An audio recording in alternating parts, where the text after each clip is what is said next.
which are the gadgets which fascinate you? Like, wow, what an invention. A lot of them. But then every gadget you buy, you need to understand how it works. This gadget, one of the finest, like, creations of universe. When we are born, हम किसी user manual के साथ नहीं पैदा होते हैं. हमारी identity सिर्फ ये फिजिकल बॉडी नहीं है. Human system is a composition of 5 bodies. Like it's composed of 5 bodies. एक हमारी फिजिकल बॉडी है और एक हमारी 4 सटल बॉडीज है. प्राणमय कोशा, मनोमय कोशा, ज्ञानमय कोशा, आनंदमय कोशा. तो जब सटल बॉडीज, जब आपको सिस्टम नहीं पता है तो आप उसका मैक्सिमम यूसेज कैसे करेंगे? अगर मैं फोन की बात करूं, अगर हम one of the finest creations है, ठीक है, आईफोन बहुत ज्यादा, it gives you lot of what you से एप्लीकेशंस, ये वो यूसेज, आप जो भी बोल दें. पर अगर आपको आईफोन चलाने ना आए तो is it of any use? अगर आपको iOS समझ नहीं आता है, is it of any use? Same is with us. 21st century हो या कोई भी सेंचुरी हो, अगर आपको अगर हम human being, as a human being हमने ये बर्थ लिया है, तो इसका हाईएस्ट पोटेंशियल से हम कैसे यूज कर सकते हैं अपने बेनिफिट के लिए, so that we enjoy best of best in the world. See, मेरा मानना यह है, हमारा जन्म इस पृथ्वी पे कोई दुख भोगने के लिए नहीं हुआ. It is for experiencing the best of best planet has to offer. पर हाँ, हमारे कुछ पहले के कॉजेज है जिनके इफेक्ट्स में हमको कुछ एक्सपीरियंस करना पड़ रहा है. बट ये जो हमारा एक थॉट पैटर्न है ना कि नहीं, मतलब दुख तो लगा रहेगा, let us change that and think about कि ठीक है, जो पहले के इन्वेस्टमेंट्स है उसका आगे लाइबिलिटी अभी हमको पे ऑफ करनी है, पर नए इन्वेस्टमेंट्स तो अच्छे कर सकते हैं ना. तो 21st सेंचुरी में भी ह्यूमन बीइंग का हाईएस्ट पोटेंशियल से जो काम पॉसिबल है वो तभी होगा जब आप कॉस्मिक एनर्जी के बारे में समझे. क्योंकि जितनी ये कॉस्मिक एनर्जी अबेंडेंस में होगी, उतना ज्यादा हमारी लाइफ इजी चलती है. देखिए, आपका स्मार्टफोन तब ज्यादा अच्छे से चलता है जब वो इंटरनेट कनेक्शन एकदम एकदम पास में हो. जितना आप दूर जाएंगे उतना आपको एप्स प्रॉब्लम देते हैं. तो आप ये समझिए, human being is a smartphone, cosmic energy is the internet connectivity, और हमारा health wealth relationships are 3 apps. Best तभी चलेंगे जब आपके पास मैक्सिमम कॉस्मिक एनर्जी का फ्लो होगा. देखिए, कॉस्मिक एनर्जी हम में आती है, it flows to and through us to actually manifest जो हमारे माइंड में अभी पिक्चर है. उसका एक ही काम है, वो आपने अपने लिए अच्छा सोचा या बुरा, उसका वो काम नहीं है, वो काम हमारा है. वो डिस्क्रिप्शन इस यूनिवर्स ने हमको दे रखा है. पर अगर हम कंटिन्यूअसली किसी चीज के बारे में डर रहे हैं तो वो मैनिफेस्ट हो जाता है, और फिर हम सोचते हैं कि ओ माय गॉड, नहीं, फिर हम सोचते हैं कि अच्छा, मेरे को तो लग ही रहा था. लग नहीं रहा था, आपने सिस्टमैटिकली क्रिएट किया है. A thought is a vibration, then comes emotion, and then comes physical reality. एक ही थॉट और इमोशन आप बार बार रिपीट हुआ आपके मन में, वो इतना एनर्जाइज होके, वो इतने एटम्स इकट्ठे होके, फिर वो एक्चुअल फिजिकल मैनिफेस्टेशन उसका हो जाता है, आपकी फिजिकल रियलिटी बनती है. तो 21st सेंचुरी में उल्टा सबसे ज्यादा जरूरत है, बिकॉज इस सेंचुरी में हमारा लॉजिक माइंड इतना डेवलप्ड है कि हम मिरेकल्स, जो छोटे छोटे, एक्चुअली हर चीज इतनी मिरेकल्स जो है लाइफ में, हम नोटिस ही नहीं कर पाते हैं, जबकि है. तो एक तो कॉस्मिक साइंस है, और दूसरा अपने बेनिफिट के लिए पता होना चाहिए. देखिए, हमको नहीं पता है कि हम फोन कैसे बनता है, हमको नहीं पता है कोई गैजेट कैसे बनता है, हमको नहीं पता है सोलर एनर्जी आप कैसे हमारे घर तक लाते हैं. हमारा इंटरेस्ट उस एनर्जी में, उस वाईफाई में, कि हमारा बेनिफिट हो. सेम, अगर आपको best of health wealth relationship चाहिए तो कॉस्मिक एनर्जी के बारे में जानना बहुत इंपॉर्टेंट है. बहुत इंपॉर्टेंट है, correct. So we actually have some questions also coming from our viewers. There is a question which is coming about cosmic ray sources. So should we take it up towards a little bit later when we cover the next question, or do you want to pick it up now? Cosmic ray sources, मतलब cosmic energy sources, if they mean, see, cosmic energy absorb हमारे system में कैसे होती है, that has, I mean, what I am understanding, or if I am phrasing it that way, कि हम कैसे absorb करते हैं कॉस्मिक एनर्जी. जैसे आपने सोलर रिसेप्टर्स की बात बताई, तो हम कैसे एब्जॉर्ब करते हैं. एक simplest way is when we breathe. Every time when we breathe deeply, हमारे सिस्टम में, हमारे एनर्जी सिस्टम में, there is something called chakras. वो चक्रास जैसे फैंस होते हैं ना, एग्जॉस्ट फैंस, जैसे जैसे एग्जॉस्ट फैन बाहर हवा फेंकता है, चक्रास हमारी कॉस्मोस की एनर्जी अंदर खींचते हैं. और जितना आप अपने ब्रीदिंग पे ज्यादा ध्यान देंगे, जितना आप ज्यादा प्राणायाम करेंगे, उतने वो चक्रास ज्यादा एक्टिवेटेड होते हैं, उतनी वो कॉस्मिक एनर्जी ज्यादा खींचते हैं और हमारे सिस्टम को देते हैं, हमारी लाइफ को देते हैं. Please understand, chakra healing and chakra activation is not only for physical health. आपके चक्रास अगर सेट हैं, एक्टिवेटेड हैं, बराबर चल रहे हैं, तो इससे आपकी वेल्थ और रिलेशनशिप्स भी अफेक्ट होते हैं और अच्छे चलते हैं। अगर अच्छे हैं तो वो अच्छा चलेंगे। जैसे जैसे मूलाधार चक्र, रूट चक्र है, that has a total connection with your parents and siblings. अगर आपका रिश्ता अपने पेरेंट्स और सिबलिंग्स का अच्छा है तो आपका रूट चक्र अच्छा एक्टिवेटेड है। अगर उनके साथ आपका रिश्ता सही नहीं है, आपका चक्र अफेक्टेड है। अगर आपका सेक्रल चक्र, it is connected with your spouse.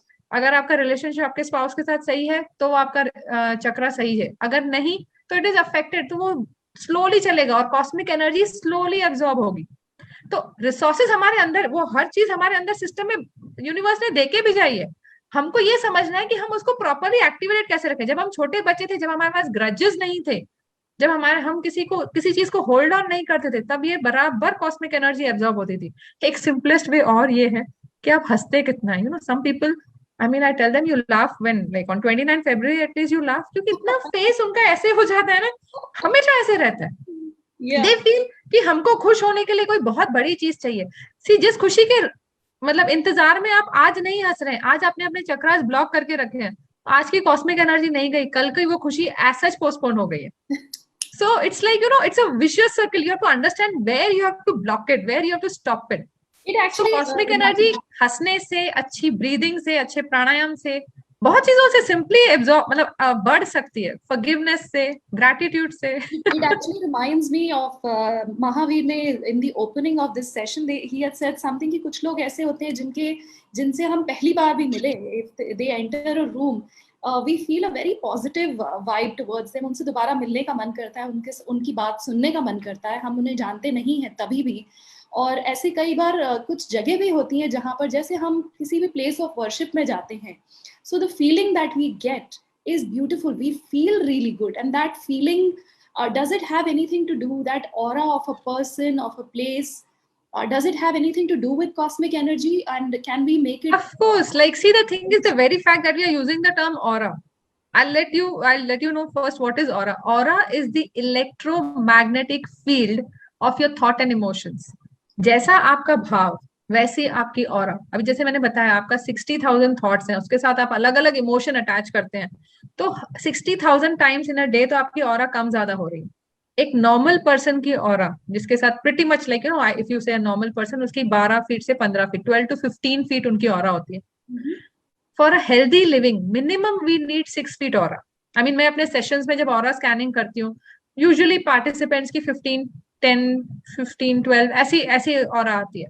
पर अगर कोई एक दो तीन बार ऐसा हुआ है कि the participant is in depression, in huge depression, और उनकी ऑरा 4 फीट आई है, तो हेल्दी लिविंग के लिए हमको मिनिमम 6 फीट ऑरा चाहिए। और अब जो हम कॉस्मिक एनर्जी की बात करें, अगर आपके अंदर कॉस्मिक एनर्जी का फ्लो अच्छा है तो आप में से वही निकलेगा भी। देखिए, आपका भाव बेटर होंगे अगर आपकी कॉस्मिक एनर्जी का फ्लो अच्छा है, तो definitely good flow of cosmic energy will result in a better and expanded aura. Better and expanded aura मतलब आप इन्फ्लुएंसर है। I am not talking about Instagram influencer, I am talking about you are the influencer in the room, everyone is getting attracted to you. देखिए, energy का एक सिद्धांत है, it always flows from higher to lower. तो जब कोई एक 30 feet aura वाला बंदा आता है ना, और हमारी अगर 15 है, we automatically get attracted because we want to have that energy, in good terms. We want to, like, oh yeah, just being with them makes us feel happy. Same is with house energy. हम अपने घर में भी आते हैं तो हमारे घर की एक फील होती है जो हमको शायद पता नहीं हो, पर हम किसी और के घर जाते हैं तो उनके घर की भी एक फील होती है, एक अजीब सी खुशबू होगी, अलग खुशबू मतलब। तो किसी किसी के घर में इट डजंट डिपेंड ऑन कि होस्ट आपको कैसे वेलकम करता है, इट डिपेंड्स ऑन कि आपको वहां एनर्जी क्या फील होती है। अगर एनर्जी अच्छी फील होगी ना, आप 1 घंटा बोल के 4 घंटा बैठ जाएंगे। और अगर वो नहीं होगी ना, मतलब अगर आप वहां पे हाईएस्ट है और वहां के सब लोग बहुत ज्यादा डिप्लीटेड एनर्जी वाले, आपको थोड़ी देर में खुद डिप्लीशन लगेगा, आप बोलेंगे चलो यार यहाँ से निकलते हैं। So this is how it works. Energy is, you can not manipulate energy, you can not fake your vibration, and we all sense it. You don't need special instruments to know that. I mean, although there are instruments like aura scanning, जैसे हम use करते हैं aura scanners, but in general हमको वो हमारे universe ने दे के रखा है। हमको पता चलता है ना कि सामने वाला झूठ बोल रहा है, कैसे पता चलता है? आप सिक्स सेंस बोलिए, पर वो एनर्जी है, क्योंकि मेरी एनर्जी उसकी एनर्जी से, उस बंदे की एनर्जी से बात करी और मेरे को पता हो जाता है कि ये सही नहीं बोल रहा है, although if you might not be able to say that. तो definitely we sense energy and definitely वो हमारे पे इन्फ्लुएंस करता है। ये आपके लाइफ में और कहाँ इन्फ्लुएंस कर सकता है? अगर आपकी एनर्जी अच्छी है, मतलब ऑरा अच्छी है, अगर आप किसी से डील करने जा रहे हैं, वो आपको मतलब दैट पर्सन इजीली से यस, बिकॉज उसको पता है कि आप सच बोल रहे हैं। झूठ से आपकी ऑरा एक्सपैंड होगी नहीं। Verbal communication is the least form of communication. और झूठ आप सिर्फ मुंह से बोल सकते हैं, जैसे मैंने बताया एनर्जी से झूठ नहीं बोला जा सकता है। तो आपकी अगर ऑरा एक्सपैंडेड है तो it has many many many benefits in your life. So I'm going to now ask you a very, very important question. Ki, what are the kind of thoughts that make our aura negative or reduces our aura? And what are the things that we can do in our thoughts? As you rightly said कि हमारे बोलने ना बोलने से लोग तो झूठ भी बोल देते हैं, लोग भगवान के आगे भी जाके झूठ बोल देते हैं, तो कहीं भी बात से फर्क नहीं पड़ता। तो ऐसी क्या चीजें हम कर सकते हैं अपनी डेली लाइफ में जिससे कि हमारा ऑरा बेटर हो? देखिए, सबसे पहले हमको ये समझना है कि जब हम अपने लाइफ को एक बार एनालिसिस करते हैं ना, तो एक क्वेश्चन हम सबके माइंड में क्या आता है कि मैंने तो किसी का बुरा नहीं किया, मेरे साथ क्यों? ठीक है, एक this is a very common question. अभी देखिए, अगर एक तो जो चीज आ रही है, ये बात पक्की है कि उसका कॉज मैंने ही कहीं, उसका बीज कहीं मैंने ही बोया है, उसके बिना अदरवाइज वो मेरे लाइफ में चीज एग्जिस्ट नहीं कर सकती है। दूसरा, जैसे आप पूछ रहे हैं कि हम क्या कर सकते हैं थॉट लेवल पे, बुरा दूसरों का करना, मतलब किसी के बारे में मैंने गलत सोचा कि इसको ये हो जाए तो अच्छा हो जाए, इसको किसी को कर्स करना, वो तो बुरा है ही है। पर हमको ये समझना है कि हम इसके अलावा क्या बुरा करते हैं अपने साथ। Now let me just list few emotions. जब भी आप वो भाव महसूस करते हैं, आप अपने लिए गलत करते हैं, अपनी ऑरा कम करते हैं, अपनी कॉस्मिक वेल्थ कम करते हैं। जैसे इमोशंस लाइक फियर। अभी जैसे last year, I understand, I completely agree, has been very tough for almost everyone, right? तो वो जो देख देख के हमने सब डर, न्यूज देखा, ये रिपोर्ट, जैसे फर्स्ट वेव में तो फिर भी शायद सब थोड़ा दूर तक था, second wave has been more challenging, I completely agree. पर फिर भी अगर हम उसी चीज को बार बार सोचते हैं 60,000 थॉट्स में से आपके 55,000 सिर्फ उस डर के ही हैं, आपने अपनी ऑरा श्रिंक करके रखी है। एंड बिलीव मी, एक फियर, आपकी कोई भी एक फियर आपकी ऑरा 1 फीट तक ला सकता है। और अगर 1 फीट आपकी ऑरा है, then you are vulnerable to every kind of disease, then you are vulnerable to, जिसको हम बोलते हैं नजर लगती है, then your immunity is at the lowest। तो हमको ये समझना है कि डर बराबर नेचुरल, बट देन उस डर को उसी समय कैसे हम टॉपल कर दें सो दैट वो रिपीट ना हो। मैं ये नहीं बोल रही हूँ एज अ ह्यूमन बीइंग कल से बस जस्ट बिकॉज मैंने आपको ये बताया आपको डर लगना बंद हो जाएगा, नहीं, हम डरना छोड़ देंगे।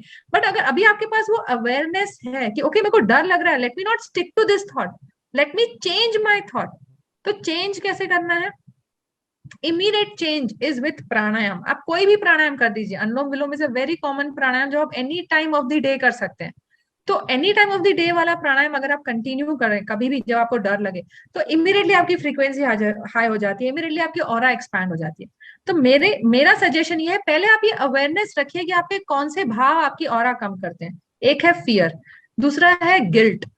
हम किसी चीज के बारे में, हम maybe you are very good orator like as a person, but you are very, you all the time you feel very guilty कि मैंने पता नहीं ये कर दिया, इस पर्सन पता नहीं, मतलब any form of guilt, regret, resentment और lack of gratitude या sadness, जैसे हमेशा दुखी होना is like come aura।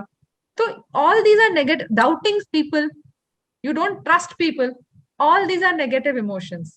so अगर आप ये पहले अवेयर है कि ओके ये भाव मैं बार बार महसूस कर रही हूँ, पहले आपको इमीडिएटली वो चेंज करना है। जैसे मैंने पहले ही बताया, डायनामिक डेस्टिनी, आज में कौन सा बीज बोया जा रहा है, कल हमको ही काटना है। हमारे कर्म हमको ही मतलब एक्सपीरियंस करने, कोई और नहीं कर पाएगा। तो इसके लिए वो अवेयरनेस, और फिर वो इमीडिएटली उसको कैसे चेंज करना। एक है प्राणायाम, आप कोई भी प्राणायाम ले लीजिए। मैंने तो ऑरा स्कैनिंग से ये प्रूव किया है कि लाइक एक पर्सन के हम स्टैंडर्ड ऑरा मेजर करते हैं, समझिए 15 फीट आई, फिर मैं उनको बोलती हूँ आप अपना कोई भी एक डर महसूस कर लीजिए, anything that is stressful in your life, मतलब एक सेकंड में उनकी ऑरा 1 फीट हो जाती है, 1.5 फीट। फिर उनको मैं ऐसे ऑरा के साथ तो नहीं छोड़ सकती हूँ, फिर मैं उनको बोलती हूँ आप अभी पहले ग्रैटिट्यूड फील कीजिए, कोई भी अपनी लाइफ का एक gratitude. Sometimes it is very difficult for them to do that because उनकी हैबिट नहीं है वो, because they have been so busy complaining. हाँ, कंप्लेन, सल्किंग, ये एक ऐसा इमोशन है जो हम रेगुलर में किसी पे जजमेंट पास करना, इसने ये नहीं किया, इसने, फिर वो गवर्नमेंट हो जाए या कोई भी हो जाए या आपके बॉस हो जाए, आपके रिलेटिव्स हो जाए, जिससे भी आप जजमेंट पास करें, आप अपनी ऑरा कम कर रहे हैं। That's a bad deal, totally bad deal, not worth it वाला।